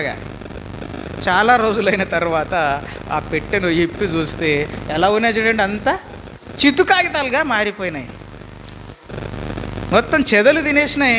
చిన్న చిన్న చిన్న కేవలం ముక్కలు మాత్రమే, డబ్బు ముక్కలు మాత్రమే మిగిలినాయి. దేవుడు ఏం చెప్పాడు? అందుకే డబ్బులు 2 లక్షల రూపాయలు పెట్టండి, మరలా పెట్టండి ప్లీజ్. మాట్లాడాలో కూడా తెలియట్లేదు. 500 rupees notes and 100 rupees notes పాప ఎవ్వరికి తెలియకుండా దాచారంట. ఆదిమూలపు గోపాలరావు గారు పార్వతీపురం మన్యం జిల్లాలో పుట్టూరు గ్రామంలో ఉంటున్నారు. పాపం ఎవరికి తెలియకుండా పిల్లల కోసం దాచిన డబ్బంతా కూడా చెదరపాలైపోయాయని కుటుంబీకులకు రీసెంట్ గా తెలియడంతో లబోదిబో ఏమైంది? మొత్తము ఆ 2 లక్షలు కూడా చెదలు పాలు అయిపోయి ఆ తల్లి ఏడుస్తుంది. ఇప్పుడు ఏమైనా అవసరంకి వస్తుండే కదా అని చెప్పి ఇప్పుడు బాధపడతా ఉంది. అంటే దాచుకోవద్దు. ఏమన్నాడు ఇప్పుడు చదవండి, భూమి మీద మీ కొరకు ధనమును కూర్చుకొనవద్దు, ఇక్కడ చిమ్మెటయు తుప్పు, చిమ్మెట తుప్పు తినేసినాయా లేదా మరి? ఎందుకంటే మనం దేవునికి ఇవ్వమండి. దేవుని దగ్గరనే మన పిసినారితనమంతా దేవుని దగ్గరనే చూపిస్తాం, ఎక్కడ చూపించం, తినే దగ్గర చూపించాం. వారం వచ్చిందంటే ఇంట్లో డబ్బు లేకపోయినా పర్వాలేదు, అది మటన్ 1000 రూపాయలైనా పర్వాలేదు, తెచ్చి మటన్ వండాల్సిందే, అప్పు చేసినా పర్వాలేదు. అదే 1000 రూపాయలు నాయన ఒక మంచి మీటింగ్ ఏర్పాటు చేసి జనాలకు అవసరమైన మంచి మాటలు వినిపిద్దాం, 1000 రూపాయలు ఇవ్వండి అంటే 1000 రూపాయల నాతోని కాదు. అంటే దేవునికి ఇవ్వం మనం. మరి దేవుడు నీకు స్నేహితుడు ఎట్లయితాడు? దేవునికి స్నేహితుడు కావాలనంటే నువ్వు నీ డబ్బుతో దేవునికి ఉపయోగకరమైన మంచి పనులు చేయాలి. మరొక వార్తను మీకు ఇప్పుడు చూపిస్తాను, న్యూస్ ఒకసారి మీరు చూడండి. బ్యాంకులో దాచుకునిందండి. ఏమండి, ఇంట్లో దాచుకుంటే చెదలు తింటాయిలే, బ్యాంకులో దాచుకుంటే ప్రాబ్లం ఉండదు కదా, అక్కడ దొంగలు పడరు, చిమ్మెట కూడా పట్టదు. బ్యాంకులో దాచుకుంటే సరిపోద్ది కదా అని చెప్పి ఒక ఆమె 16 లక్షలు 20 లక్షలు బ్యాంకులో దాచుకునిందండి. అప్పుడు పరిస్థితి ఏమైందో చూడండి, 18 లక్షలకు చెదలు పట్టింది. ఎంతనంట? ఎన్ని లక్షలమ్మా అక్కడ చదువుతున్నారు చూడండి, 18 లక్షలకు చెదలు పట్టింది. బిడ్డ పెండ్లి కోసం లాకర్లో దాచుకుంటే, బిడ్డ పెండ్లి కోసం అని బ్యాంకులో దాచుకునిందండి. ఇంట్లో 18 లక్షలు ఉంటే ఎవరో ఒకరు వచ్చి దొంగతనం జరుగుతుందేమో అని చెప్పి భయపడి బ్యాంకులో భద్రంగా ఉంటాయి కదా అని చెప్పి అక్కడ పెట్టేసుకుంది. అప్పుడు ఏం జరిగింది చూడండి, ఓ మహిళ తన బిడ్డ పెండ్లి కోసం బ్యాంకు లాకర్లో దాచుకున్న 18 లక్షలకు చెదలు పట్టింది. యూపీలోని మొరాదాబాద్కు చెందినటువంటి పాఠక్ అనే మహిళ గత ఏడాది అక్టోబర్లో బ్యాంక్ ఆఫ్ బరోడా ఆసియానా బ్రాంచ్లోని తన లాకర్లో 18 లక్షల నగదు దాచుకుంది. లాకర్ అగ్రిమెంట్ రెన్యువల్ కోసం బ్యాంకు అధికారులు ఆమెకు ఇటీవల సమాచారం ఇచ్చారు. బ్యాంకుకు వెళ్ళిన పాఠక్ తన లాకర్ని తెరిచి చూసి షాక్ తిన్నది. అందులోని కరెన్సీ నోట్లు మొత్తం చెదలు పట్టి మట్టిగా మారాయి. ఎలా మారిపోయాయి? మట్టి. ఎన్ని లక్షలు అండి? రూపాయా 2 రూపాయల? 18 లక్షలు. అంత ఆ డబ్బులు 1 లక్ష రూపాయలు ఇచ్చి దేవుని పని చేయించింటే అది వదిలిపోయింది. ఈరోజు అక్కడ నువ్వు అన్యాయం అయిపోయావు, ఆ అన్యాయపు సిరి కూడా నీకు అన్యాయం చేసి అది వెళ్ళిపోయింది. అటు దేవుణ్ణైనా సంపాదించుకోలేదు ఆ డబ్బుతో. యేసుక్రీస్తు వారి మాటలు ఎంత వాస్తవాలు ఆలోచించండి, ఎంత నిజాలు చూడండి. కట్టుకథలు కాదు ఆయన చెప్పేది, వాస్తవాలు చెప్తాడు. మీ కొరకు భూమి మీద ధనమును కూర్చుకొనవద్దు, ఇక్కడ చిమ్మెట తుప్పు తినేస్తుంది, లేదంటే దొంగలు కన్నం వేసి దొంగిలించేస్తారు. కనుక నాయన ఈ పని మీరు ధనాన్ని కూర్చుకోవడం అనే ఆలోచనను విరమించుకోండి. ఒకవేళ ధనాన్ని నువ్వు కూర్చుకుంటే ఏం జరుగుతుందో తెలుసా? చూడండి, ప్రసంగి గ్రంథము 5వ అధ్యాయం 10వ వచనం. ప్రసంగి గ్రంథము 5వ అధ్యాయము 10వ వచనం. ప్రసంగి గ్రంథము 5వ అధ్యాయము 10వ వచనాన్ని ఒకసారి చదువుదాం. ద్రవ్యమును ఆపేక్షించువాడు ద్రవ్యము చేత తృప్తి నొందడు, ధన సమృద్ధిని ఆపేక్షించువాడు దాని చేత తృప్తిని. ధనం ఉంటే తృప్తి ఉంది అనుకుంటారా మీరు? ధనం ఉంటే హ్యాపీగా ఉంటుంది అనుకుంటున్నారా మీరు? లేదండి, ధనం ఉంటేనే మనకి నిద్ర పట్టదు. ఉదాహరణకి అక్కడ మీకు తెలుసండి, ఎవరైనా ముఖేష్ అంబానీ అని, ఇప్పుడు మన జియో సిమ్ ఉంది కదా, ఆ జియో సిమ్ వాళ్ళదే, వాళ్ళ కంపెనీదే. మొన్న తన కొడుకు పెళ్ళి చేశాడు. ఆ పెళ్ళి కూడా కాదండి, అది జస్ట్ ప్రీ వెడ్డింగ్ అంటారు కదా, పెళ్ళి కంటే ముందు చేస్తారు కదా, ఎంగేజ్మెంట్ లాంటిది అనుకోండి. ముఖేష్ అంబానీ అని ఈయన తన కొడుకు పెళ్లి చేశాడు. ఆ కొడుకు పెళ్లికి ఎంత ఖర్చు పెట్టినాడు తెలుసా మీరు? ఎంత అనుకుంటున్నారు మీరు? ఏమండి ఒకసారి మీరు ఎక్స్పెక్ట్ చేయండి, ఎంత ఖర్చు చేసి ఉంటాడు కొడుకు పెళ్లికి చెప్పండి. 2 లక్షలా 3 లక్షలా? ముఖేష్ అంబానీ తెలుసు కదా, మీకు తెలియకపోయినా జియో సిమ్లు వాళ్ళవే. ప్రపంచంలోనే అతిపెద్ద కోటీశ్వరుడు ఆయన. తన కొడుకు ఎంగేజ్మెంట్ కోసమే 1000 కోట్లు ఖర్చు పెట్టాడు. ఎన్ని కోట్లు? 1000 కోట్లు. జస్ట్ పెండ్లి కాదు, మళ్ళీ అది పెండ్లి కంటే ముందు చేసే ఒక కార్యక్రమం కోసం. అందులో ఆయన మాట్లాడుతున్నాడు. ఆ లావుగున్న వ్యక్తి ఎవరనంటే అతని కొడుకు. పెళ్ళి మొన్న జరిగింది, ప్రీ వెడ్డింగ్ జరిగిందనమాట. పెద్ద పెద్ద సినిమా వాళ్ళందరూ వెళ్ళి అక్కడ డ్యాన్సులు చేశారు వాళ్ళ దగ్గర. ఆయన అంటున్నాడు, నాకు ఇంత డబ్బు ఉందని మీరు అనుకుంటున్నారు, కానీ ఇంత ఆస్తి ఉన్నా నాకు ఆరోగ్యమే. అది చూడండి, ఆస్తి ఉంది కానీ ఆరోగ్యం. ఏమండి, ఎంత ఆస్తి ఉన్న ఆరోగ్యం లేకుంటే ఏం లాభం చెప్పండి?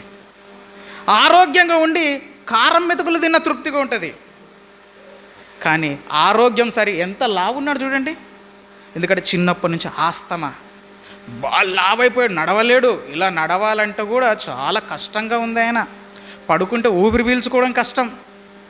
ఆయన మాట్లాడుతుంటే వెక్కి ఏడుస్తున్నాడు. ఎవరు? ముఖేష్ అంబానీ ఏడుస్తున్నాడు గట్టిగా. డబ్బు ఉంటే తృప్తి ఉంటుంది అనుకుంటున్నారా? డబ్బు ఉంటే కొండ మీద కోతిని దింపొచ్చు అనుకుంటున్నావు కదా, ఏది దింపలు. ఆరోగ్యం ముఖ్యం, వాటన్నిటికంటే ఆరోగ్యం ముఖ్యం. డబ్బు అనుకుంటూ దాని వెంట వెళ్ళిపోతే దాని వలన తృప్తి లేదు నాయన. పైగా దానివల్ల ఏమొస్తుందట? చదువు నాయన, చదవండి. అదే ప్రసంగి గ్రంథం మరలా చెప్పండి. ముచ్చేసినారు అందరు, అప్పుడే పెట్టుకోవాలి అక్కడే మీరు. 11వ వచనం, ఆస్తి ఎక్కువైన ఎడల దానిని భక్షించువారును. ఆస్తి ఎక్కువైతే నీకు కీడు కూడా నీ వెంటనే ఉంటుంది. కోట్ల రూపాయలు నా దగ్గర ఉంటే నన్ను ఎవరేం చేయలేరు అనుకుంటావు, కానీ కోట్ల రూపాయలు సంపాదిస్తేనే ఆస్తి ఎక్కువయ్యే కొద్దీ నిన్ను భక్షించాలి, నిన్ను తినేయాలనే వాళ్ళు కూడా ఎక్కువైపోతారు. చివరికి నీ కన్న కొడుకుల వలననే నీకు ప్రమాదం రావచ్చు. నువ్వు కట్టుకున్న భర్తే నీ పట్ల కాలయముడు కావచ్చు. నీ భార్యే నీ ప్రాణాలు తీయడానికి చూడవచ్చు. నీ అన్నదమ్ములే నీకు శత్రువులుగా మారవచ్చు. ఎందుకంటే ఆస్తి ఎక్కువైతే ఏమైపోతారట? దాన్ని భక్షించేవారు కూడా ఎక్కువైపోతారు. చాలా ప్రాబ్లం, నష్టాల్లో పడిపోతావు నాయన. నువ్వు చాలా ప్రాణాపాయ స్థితిలోకి వెళ్ళిపోతావు. ఆస్తి ఎక్కువైతే నీ కొడుకులే నిన్ను కొట్టే రోజులు వస్తాయి. ఉదాహరణకి ఇప్పుడు ఆ వీడియో చూడండి. ఒక కొడుకు ఏం చేస్తున్నాడో ఆ వీడియోని మీరు చూడండి. ఆస్తి ఎక్కువైతే భక్షించేవారు ఎక్కువైతారా? అదెవరో బయట వాళ్ళు అనుకోకండి. నీ ఇంట్లో ఉండేవారి, నీ రక్త సంబంధికులే నీ ప్రాణాలు తీయ చూస్తారు. జాగ్రత్త. చూడండి, కావాలంటే సజీవ సాక్ష్యం అది. డబ్బులు 2 లక్షల రూపాయలు.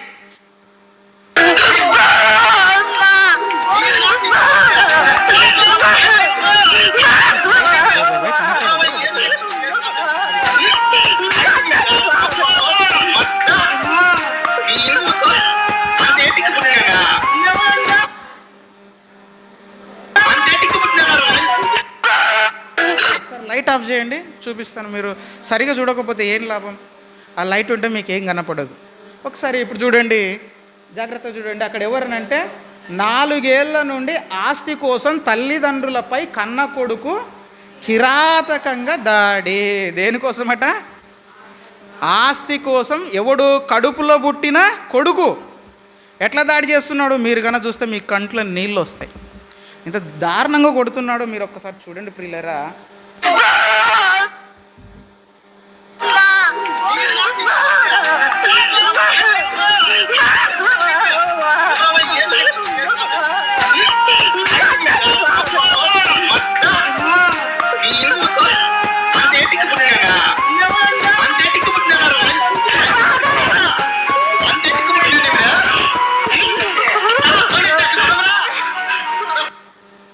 చూడండి ప్రియులరా, ఒక కన్న కొడుకు చేయాల్సిన పని అది. నిన్ను నవమాసాలు మోసి తల్లి గర్భంలో మోసి నువ్వు కడుపు నుంచి బయటకు వస్తే నీ ముడ్డి కడిగింది, నీ ముక్కు కడిగింది, నీకు స్నానం చేయించి బట్టలు వేయించి ఎంతో అల్లారు ముద్దుగా తన ఒడిలో తన రక్తాన్ని పాలుగా మలచి నిన్ను చక్కగా పెంచి పెద్ద చేస్తే ఆ కాళ్ళు ఎలా వచ్చాయిరా తన్నడానికి ఆ తల్లిని? ఎలా తంతున్నాడు చూడండి. ఒక తల్లిని కాలుతో తంతున్నావా? పోతావురా తొందరగా కర్మ అంటే పురుగులు పడి చచ్చిపోతావు. అందుకే యేసుక్రీస్తు దేవుడు కూడా ఒక మంచి మాట రాయించాడు చూడండి ఇలాంటి వాళ్ళ గురించి. సామెతల గ్రంథము 30వ అధ్యాయం చూడండి. సామెతల గ్రంథము 30వ అధ్యాయము 17వ వచనాన్ని ఒకసారి మీరు చూడండి. తండ్రిని అపహసించి తల్లి మాట విననొల్లని వాని కన్ను లోయకాకులు పీకును, పక్షిరాజు పిల్లలు దానిని తినును. నీ శవం కాకులకు గ్రద్దలకు ఆహారంగా మారిపోతుంది అంటున్నాడు. ఎవరిని గౌరవించకపోతే? తల్లిని తండ్రిని గౌరవించని ఏ కొడుకైనా ఆస్తి కావాలని చెప్పి తల్లిదండ్రులను కాలితో తన్ని చిత్రహింసలు పెట్టే ఏనా ఎదవైనా గుర్తుపెట్టుకోవాలి ఏంటంటే నీ కళ్ళు లోయకాకులు పీక్క తింటాయి. కళ్ళు లోయకాకులు పీకడం అంటే ఏంటి? నువ్వు చచ్చిపోయి కనీసం సమాధి కూడా చేయబడవు, అంత ఘోరమైన చావు నీకు వస్తుంది. అంతేకాదు నీ ఆయుష్ కాలాన్ని దేవుడు దేంతో ముడిపెట్టాడు తెలుసా? నువ్వు దీర్ఘాయుష్మంతుడగునట్లు నీ తల్లిని తండ్రిని, అంటే మనం దీర్ఘాయుష్ కావాలి. మనము ఆయుష్ కాలంలో పూర్తిగా దీర్ఘాయుష్మంతులు అయిపోవాలి అని అంటే ఎవరిని సన్మానించాలట? తల్లిని తండ్రిని సన్మానించాలి. ఈ తల్లిని తండ్రిని సన్మానించకపోతే నువ్వు అర్ధాయుష్తో మధ్యలోనే చచ్చిపోతావు, చస్తావు. నువ్వు తల్లిదండ్రులను సన్మానించని ఏ కొడుకైనా ఏ కూతురైనా నీకు 60 ఏండ్లు ఇస్తే 60 ఏండ్లు బ్రతకవు. నువ్వు 30 ఏండ్లకే మట్టి కొట్టుకుపోయే రోజులు దగ్గరలోనే. కాబట్టి నాయన తల్లిదండ్రులను మీరు సన్మానించాలయ్యా. ఎందుకంటే ఆ తల్లిదండ్రులు ఎవరు అనుకుంటున్నావు? నా స్వరూపాలు, అంటే నాకు ప్రతిరూపంగా చేయబడిన వారు, నా ప్రేమను మీకు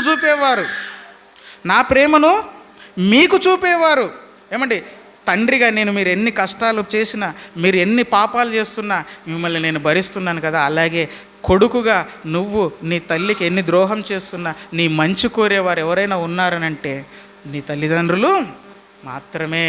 నీ మంచి కోరేవారు ఎవరు తెలుసా? నీ తల్లిదండ్రులు. నాయనా, నా ప్రేమను వాళ్ళలో పెట్టి మీకు ఇచ్చేశాను.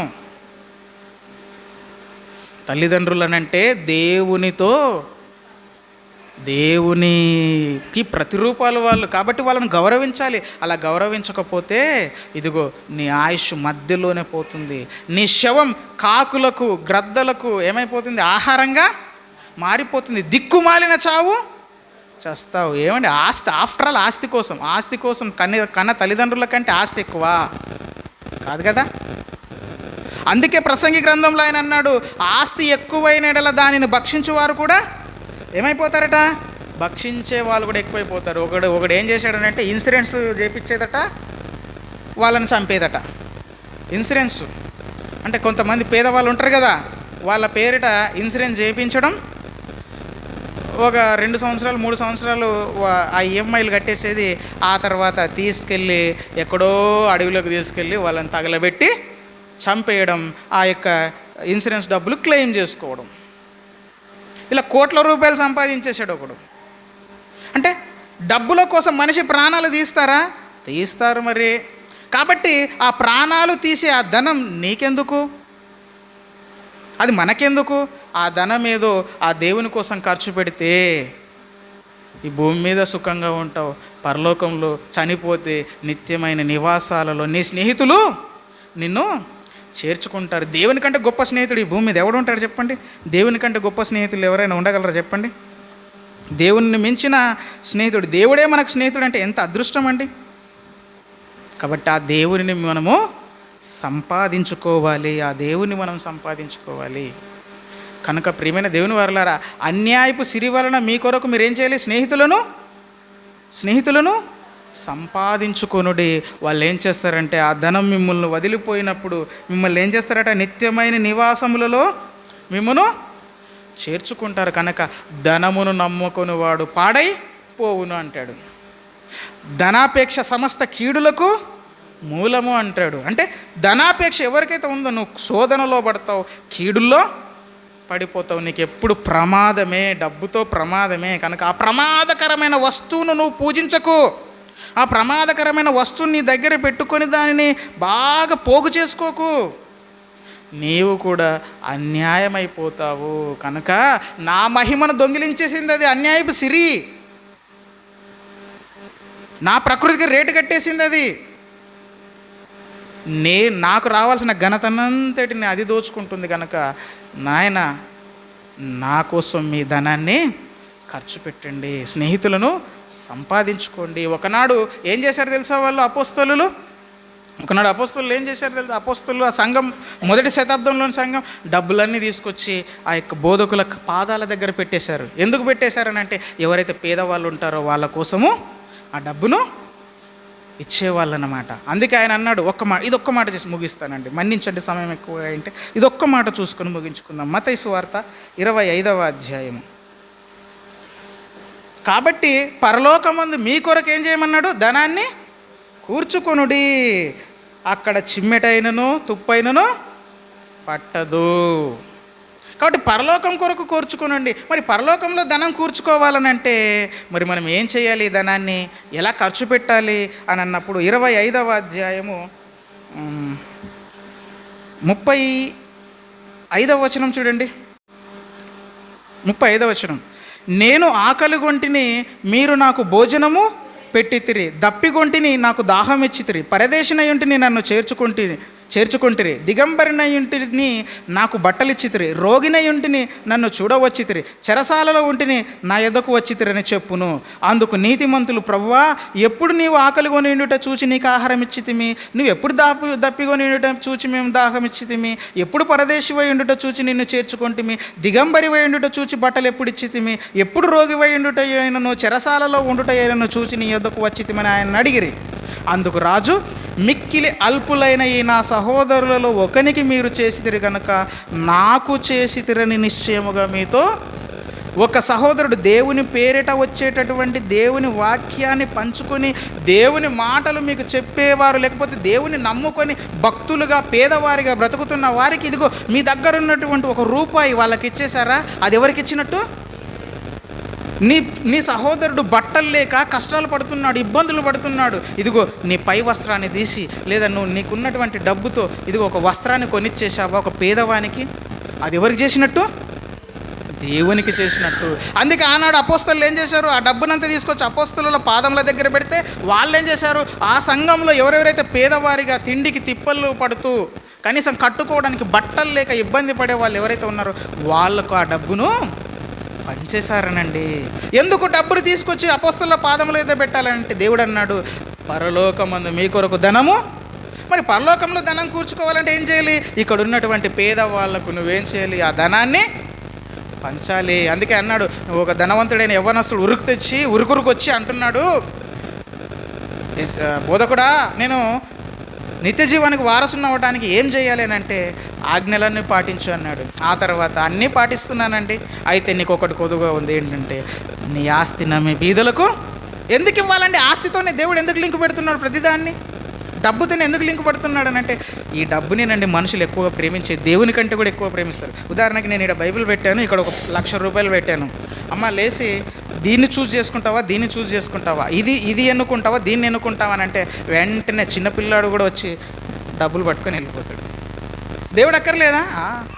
అంటే డబ్బు కంటే దేవుని మనం ప్రేమించం. అందుకే నీ ప్రేమ నిజమైన ప్రేమ అయితే నిజంగా ఆ డబ్బును సైతం నా కోసం ఇవ్వగలవు నువ్వు అని చెప్పి ఆయన ఏం చేశాడనంటే ఇది పేదలకు ఇచ్చేసేయండి. ఆయన ఈ ధనాన్ని నమ్మి మీరు ఏం చేయాలి? పేదలకు ఇచ్చేసేయండి. ఈరోజు ఉపవాసాలు ఉంటున్నారండి చాలామంది, లెంటి డేస్, మంచిది, వెరీ గుడ్, ఉపవాసాలు చేస్తున్నారు. మరి నీ దగ్గర ఒక 2 పూటలు భోజనం మానేసావు, మిగిలిందా లేదా బియ్యం? 1 కేజీ బియ్యం అయినా మిగులుతుంది కదా. మరి ఆ కేజీ బియ్యాన్ని వండి ఎవరైనా అన్నం లేని వాళ్ళని తీసుకొచ్చి వారికి భోజనం పెట్టి దేవుని మాటలు చెప్తున్నావా? మరి నువ్వు ఉపవాసం చేసి ప్రభువా ప్రభువా ప్రభు అని కన్నీరు విడిచి చేస్తే ఆయనకేం లాభం? ఏమండి మేము ఎందుకు ఉపవాసం ఉంటున్నామనంటే నా కోరికలు తీర్చుకోవడానికండి. ఒక ఆయన అంటున్నాడు, ఏం సార్ మీరు ఉపవాసం లేరంటే, నేను లేనండి. నువ్వు లేవంటే, నేనున్నా. ఎందుకున్నావంంటే, ఒకటి అనుకున్నా అది నెరవేరాలని నేను ఉపవాసం. ఒకటి అనుకున్నాడట, ఏదో జరగాలని ఒకటి అనుకున్నాడట, అది కావాలని చెప్పి ఉపవాసం చేస్తున్నాడట. అంటే ఉపవాసం దగ్గర కూడా నీ స్వార్థం కోసమేనా? దేవునికి ఒరిగింది ఏంటి ఇక్కడ? అసలు దేవునికి వచ్చే లాభం ఏంటి నువ్వు ఉపవాసం చేస్తుంటే? 45 రోజులు అని చెప్పి ఏడుస్తున్నావే, దేవుడా మాకోసం మంచిదే అండి, బాధపడుతున్నారే. మరి ఆ డబ్బు, ఆ యొక్క మిగిలిన అన్నాన్ని పేదవాళ్ళకి పెట్టి వాక్యాన్ని చెప్పించయ్యా, అప్పుడు దేవుడు సంతోష పడతాడు కదా. ఇవేవి చేయవు, కానీ ఉపవాసం చేస్తాం. ఎలా చేస్తాం? ఏమైనా సమయం ఎక్కువ ఇది ఒక్క మాట చూపించి ముగిస్తాను. ఇదొక్క మాట చూడండి. యెషయా గ్రంథము 58వ అధ్యాయం. యెషయా గ్రంథము 58వ అధ్యాయము 6వ వచనాన్ని చూడండి, లేదా 5వ వచనం చదువుదాం. నేను చదువుతాను, ఫాస్ట్గా చూడండి. అట్టి ఉపవాసం నాకు అనుకూలమా? మనుష్యుడు తన ప్రాణమును బాధపరుచుకొనవలసిన దినం అట్టిదేనా? ఒకడు జమ్ము వలె తల వంచుకొని గోనెపట్ట కట్టుకొని బూడిద పరుచుకొని కూర్చుంటుట ఉపవాసమా? ఈరోజు ఎట్టుంటారు ఉపవాసం? ఒకరినొకరు చెప్పుకుంటారు, నీ ఉపవాసం ఉన్నావా, నీ ఉపవాసం ఉన్నా, నువ్వు ఉపవాసం ఉన్న సంగతి ఎవరికి తెలియరాదు. కానీ మనం ఏం చేస్తాం? అందరికీ చెప్పుకుంటాం. పైగా నేను ఉపవాసం ఉన్నానని చెప్పి అందరు గుర్తుపట్టాలని అలా డల్గా అయిపోయి కూర్చుని ఉంటాం. ఎందుకు? అందరు గుర్తుపట్టాలి నేను ఉపవాసం ఉండాలని. ఇక్కడ కూడా అదే అంటున్నాడు ఆయన. ఏమని? జమ్ము ఎట్లనంటే, ఒకడు జమ్ము వలె తల వంచుకొని గోనెపట్ట కట్టుకొని బూడిద పరుచుకొని కూర్చుండుట ఉపవాసమా? అట నువ్వు ఎందుకు చేస్తున్నావు? అందరిడు ఉపవాసం ఉన్నాడని గుర్తుపట్టాలని, అందరు నేను చూడాలని నువ్వు ఉపవాసం చేస్తున్నావు. అది నాకు ఇష్టమా అంటున్నాడు. అది నాకు ఇష్టమైన ఉపవాసం కాదు. మరి ఏది దేవునికి ఇష్టమైన ఉపవాసం?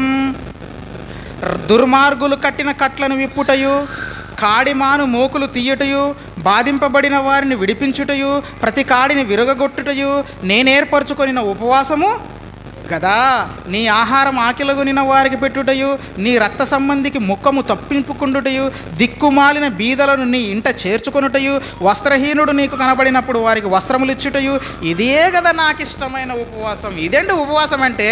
45 రోజులు చెప్పి చర్చిలో గంటలు ప్రార్థనలలో పెట్టి ఒక గంట సేపులు ఆహారం మానేసి మళ్ళీ రాత్రి కుంభాలు తినడం కాదు ఉపవాసం అంటే. ఉపవాసం అంటే ఏంటో తెలుసా? ఇదిగో నీకు ఒక పూట భోజనం నీకు వస్తుంది, కానీ దాన్ని తీసుకెళ్ళి నీ పేదవాళ్ళకి ఇచ్చేసావా? వస్త్రహీనుడు ఉన్నాడా, అతనికి నీ దగ్గర డబ్బులు లేవు, అయినా కానీ ఇచ్చేసి ఆ పూట నీవు ఉపవాసం ఉన్నావు చూడు, అది అసలు సిసలైన దేవుడు కోరుకున్న ఉపవాసం. ఇలాంటి ఉపవాసం కదా నాకు ఇష్టమైనది. ఇవేమీ చేయం. నాకు ఇదిగో నా బిడ్డ పెళ్లి కావాలని చెప్పి ఒక ఆయమ్మ ఉపవాసం ఉందంట 45 రోజులు. అప్పుల బాధలు పోవాలని ఒక ఆయమ్మ ఉపవాసం ఉందంట. అన్ని నీ కోరికలే నువ్వు తీర్చుకుంటుంటే దేవునికి ఏమండి? ఏం జరుగుతుంది? ఆయనకు ఒరుగుతున్న లాభం ఏంటి? ఏం లేదు. కనుక నీ ధనాన్ని దేవునికి ఇవ్వండి, అవసరమైన పేదవాళ్ళకి ఇవ్వండి, అప్పుడు దేవుడు మీకు సంతోషిస్తాడని తెలియజేసి ఈ పాటను చూసుకొని ప్రార్థన చేసుకుందాం. చివరి ఈ పాటను చూడండి, లైట్స్ ఆఫ్ చేయండి.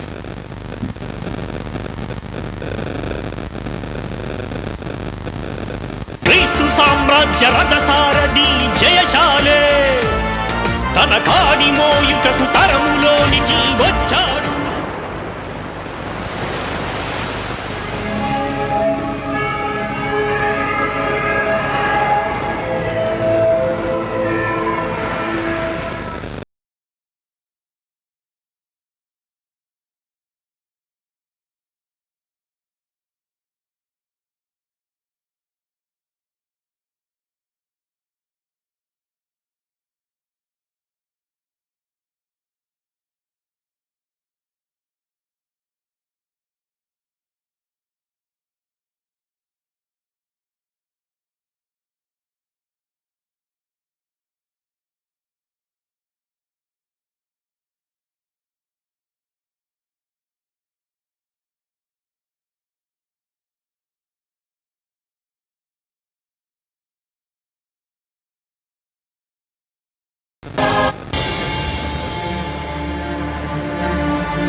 పాట చూస్తుండగా కానుకలు కూడా సమర్పిద్దాం.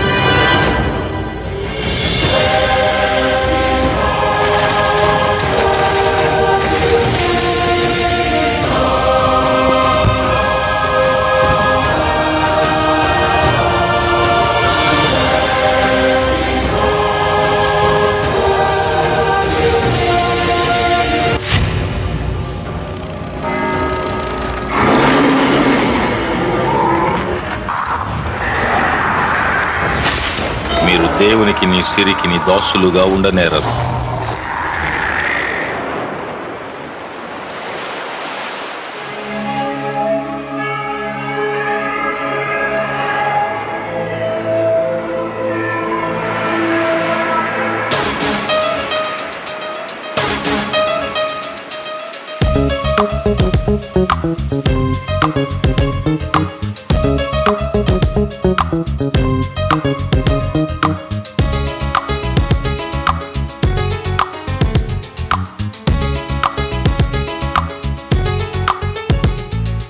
రంగురంగుల రూపాలలో ఉంటుంది ఈ ప్రతిమ, రూపాలు మార్చుకుంటుంది రూపాయిగా ఈ ప్రతిమ.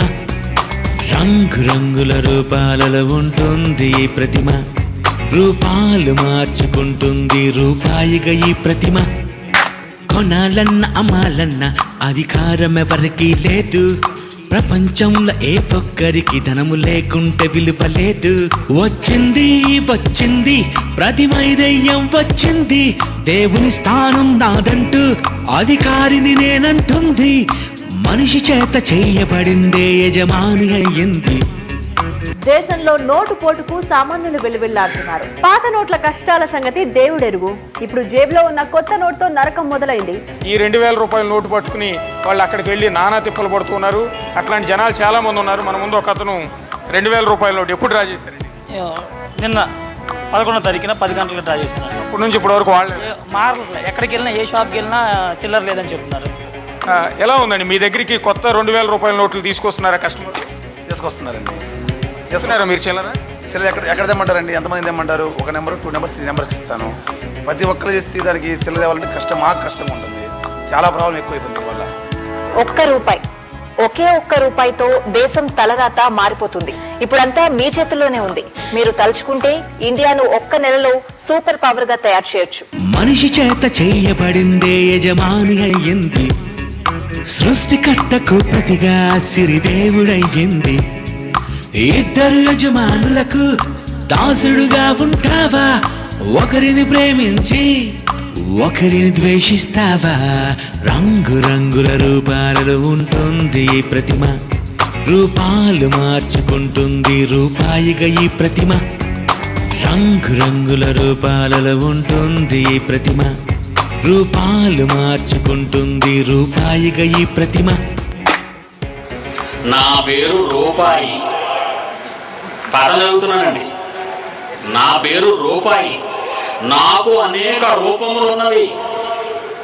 భారతదేశంలో నన్ను రూపాయి అంటారు. నాకు తెలిసిన మాట. ప్రతి వ్యక్తి నన్ను అభిమానిస్తాడు, ప్రేమిస్తాడు. ప్రపంచంలో నన్ను బాగా ఆరాధిస్తారు. నా కుటుంబం చాలా పెద్దది. 1 పైసా, 2 పైసలు, 5 పైసలు నాను, 10 పైసలు నాను, 25 పైసలు నాను, 50 పైసలు నాను మొదలైనవి. వీటిని నాణ్యములు అంటారు. నేను 2 రూపాల్లో లభిస్తాను. నాణ్యముల రూపంలోను, నోట్ల రూపంలోను. 1, 2, 5, 10, 20, 50, 100, 500, 1000. నేను నాణ్యములు ముద్రించు టంకశాలలో జన్మిస్తాను. ఎవరిచ్చారు జన్మదినికి? Reserve Bank of India. వాళ్ళెవరో 3 తలకాయలు 6 కాళ్ళు ఉన్నాడు అనుకున్నారా? మన మధ్య నుంచి చదువుకొని ఆఫీసర్స్ అయిపోయి అక్కడికి వెళ్ళి ఈ నోట్ల మీద సంతకం పెట్టి మనకు పంపుతున్నారు. నన్ను మీరు పూజిస్తారు, దేవుణ్ణి మీరు మర్చిపోతారు. మనిషి చేత చేయబడిందే యజమాని అయ్యింది, సృష్టికర్తకు ప్రతిగా సిరిదేవుడయ్యింది. రూపాయి కదా. చిన్నపిల్లలకి చూడండి, చిన్నప్పటి నుంచి వాళ్ళ బుర్రలో ఎలా పాఠం పెడుతున్నారు మన వాళ్ళు. నా పేరు దేవుడు. నేను మిమ్మల్ని కన్నాను, మీరు బుద్ధిగా బ్రతకాలి, మీ చుట్టూ ఉన్నవారు నీ సొంత సోదరులు. పాఠాలు ఉన్నాయండి? ఆ పాఠాలు ఉండవు. ఏమంటే ఇదండి క్రూర మృగం ప్రపంచాన్ని శాసించింది.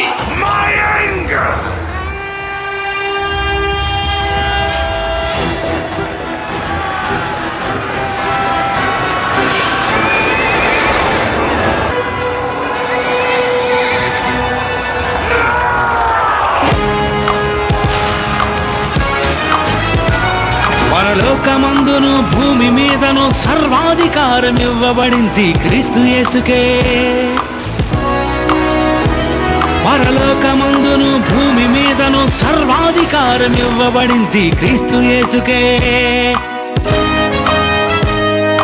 అధికారిని కానని, అధికారం లేదని ఈ భూమి మీద ఈ మనుషులందరితో నోటు దించింది. అందుకే యజమానిగా మారింది, దేవునితో సమానమంది. ముష్టి మీద కుడి చేతి మీద తన ముద్ర నీకు వేసింది. కొద్దివారు గాని, గొప్పవారు గాని, ధనికులైన గాని, దరిద్రులే గాని, అందరికీ కావాలి ధనమే. అందరినీ మృక్కమంటుంది తన రూపానికే. రంగురంగుల రూపాలలో ఉంటుంది ప్రతిమ, రూపాలు మార్చుకుంటుంది రూపాయిగా ఈ ప్రతిమ. రంగురంగుల రూపాలలో ఉంటుంది ప్రతిమ, రూపాలు మార్చుకుంటుంది రూపాయిగా ఈ ప్రతిమ.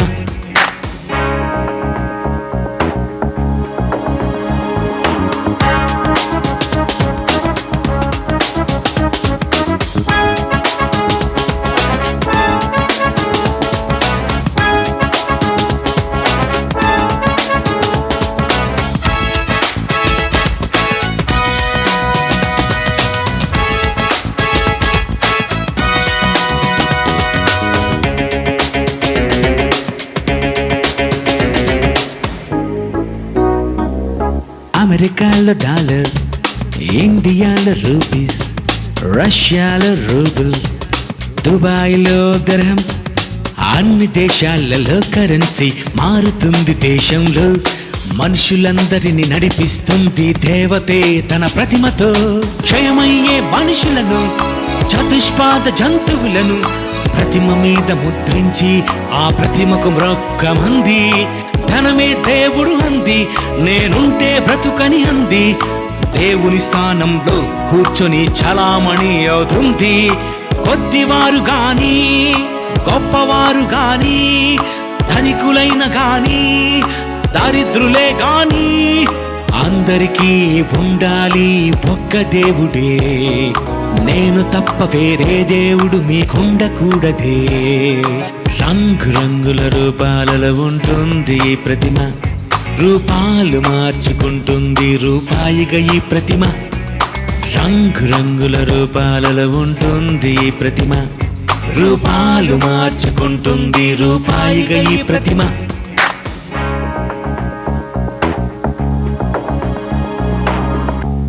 ఈ పాటకు దేవుడు ఓకే ప్రియులారా, మీకు అర్థమైంది అనుకుంటా.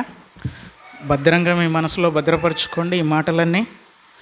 దేవుని కోసం మీ ధనాన్ని వెచ్చించండి, దేవుడు అనే స్నేహితుణ్ణి సంపాదించుకోండి అని తెలియజేస్తూ, ఇంత మంచి అవకాశం ఇచ్చిన మీ అందరికీ, ఓపికతో విన్న మీ అందరికీ ధన్యవాదాలు తెలియజేస్తూ, ప్రార్థనతో ముగించుకొని మిగతా సమయాన్ని అయ్యగారికి అప్పగిద్దాం. తలలు వంచినట్లయితే ప్రార్థన.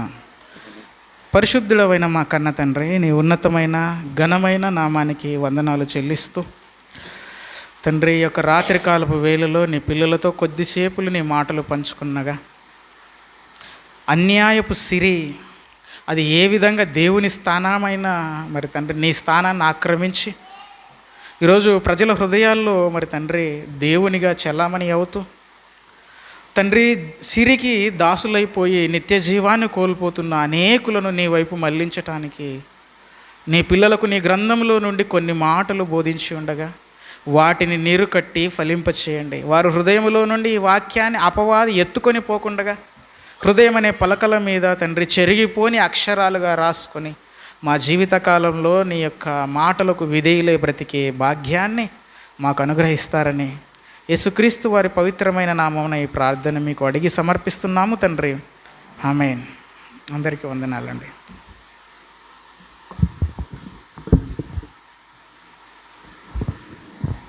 మంచిదండి, చాలా సంతోషము.